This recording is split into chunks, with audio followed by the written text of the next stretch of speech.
Steno Wale Babu welcomes you. Shorthand dictations in male and female voice from all sources like magazines, speeches, and editorials at various speeds up to 120 WPM for various departments like SSC, DSSB, CRPF, Delhi Police, etc. Please like, share, and subscribe the channel. Thank you. Exercise number 24.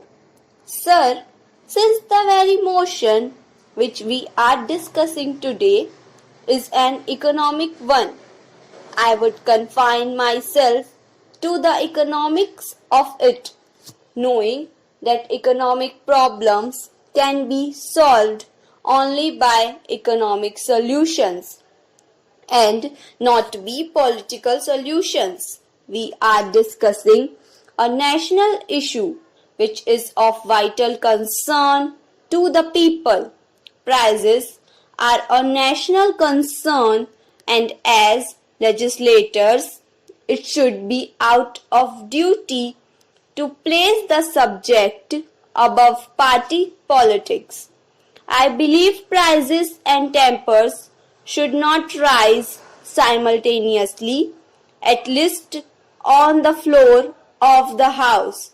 It can happen in the market where prices and tempers rise together. But when tempers cool down, prices do not follow suit. That being the experience of life, let us try to understand the problem rationally, logically, and dispassionately. Let me reiterate today that what we are discussing is the current price situation and not the situation as it prevailed during the previous regime. References to the past are of course always necessary in any analysis of the economic forces because economic wisdom is largely retrospective. But let us not be bogged down in mutual recrimination because we want this debate to generate more light than heat, and that I hope it is the desire of everyone participating in it, but that has not been the trend so far. When we discuss the trend in the current prices, we have to remember the positive indication.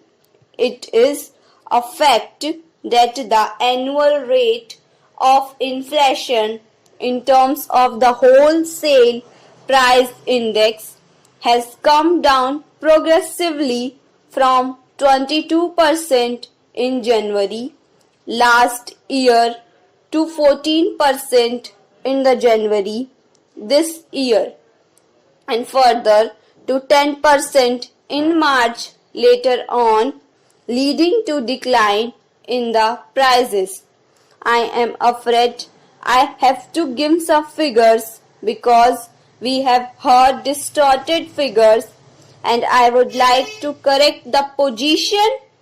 March last year, the wholesale price index has risen by 12% over that of the previous year, but in March this year it rose only by 6%. Here, I am not underestimating the fact that the rate of inflation in the country is still high, and even downward percentage changes in the rate of inflation cannot conceal the fact that they are indeed growth upon growth. The finance minister said this year that the prices would soon hit a plateau. But hitting a plateau is not enough. we have to ensure that after reaching plateau, the prices actually slide downhill. I shall not extensively dwell on the contributory factors of price rise because, as I said earlier, this is no occasion for mutual recrimination, but if one objectively analyze the factor responsible for the massive rise, I am sure many of you members sitting in the opposition will agree with me that you cannot evade responsibility for this entirely the largest bungling with public financing and the total breakdown in infrastructure has been of the greatest tragedies in our economic life, and the shadow of debt is still with us today.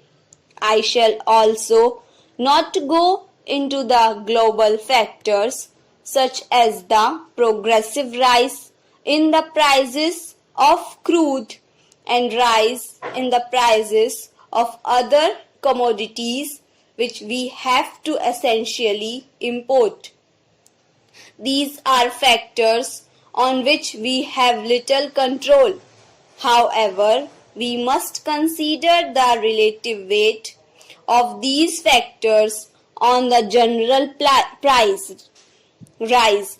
The changes are already visible during the current financial year. For example, the impact of the petroleum price rise on the overall price increase this year stands at 18%, which is slightly less than what it was last year. There has been a substantial fall in the contribution of sugar and other. It was just about 2% this year in contrast to as high as it was just 39% last year. On the other hand, what has sharply risen in the share of vegetable prices, milk and milk products, fish and meat, cereals, pulses, oil seeds and edible oils. On the whole, it has followed a pattern. Whatever is subjected to seasonal variations has become scarce and therefore dear.